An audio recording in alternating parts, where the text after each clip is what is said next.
moving Prague.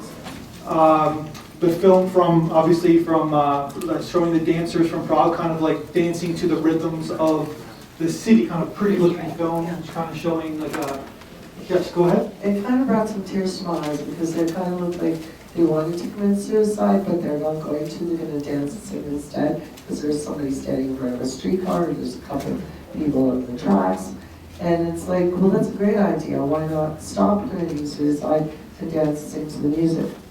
That's an interesting interpretation. I didn't think personally that they were trying to commit suicide. I really enjoyed the black and white of the film, and the simplicity of that next to the complexity of the dance moves was a special language in which they were enacting inside of their landscapes and responding to the different places.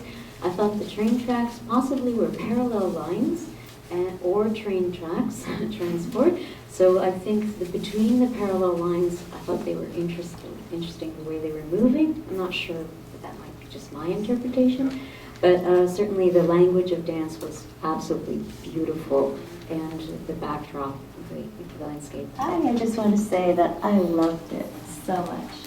It was beautiful, it was very pleasing. It's one of the most beautiful, pleasing films I've seen at this festival. It's like there are different interpretations of this film. Obviously, that's the kind of the point of a kind of experimental film like that. I just feel that like it's almost like they're just dancing to how the heartbeat of the city, I guess, right? Like if you can research these films online, we're going to be showing another version of this film next month from another big city. They do kind of a series, and every film is different. Kind of like if anybody's been to Prague before, they're kind of like there's more of a context to it. Obviously, there's the landscapes of Prague, but showing like what the city's kind of feeling. Like if there's a version of Toronto, for example, like how would people dance to the city of Toronto?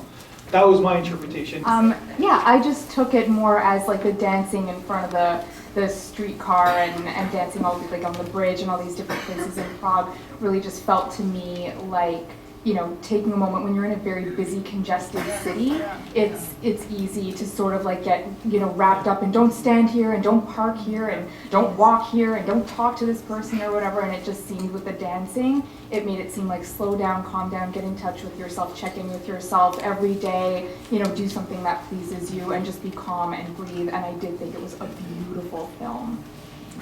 Very much agree with that. Yeah, I guess a lot of people were nodding in agreement to that. What she was saying is like there's always these rules, and it's like the first comment about like dancing in front of the streetcar, dancing in the subway, or things you're not supposed to do. Go ahead. Yeah, so for me, I found a very powerful contrast between the movement of the people and the movement of the machinery transit everywhere.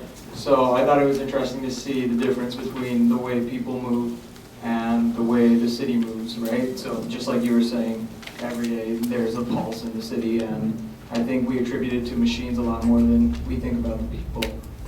And that's what I saw. Yeah, totally. Yeah, 100%. Makes a lot of sense.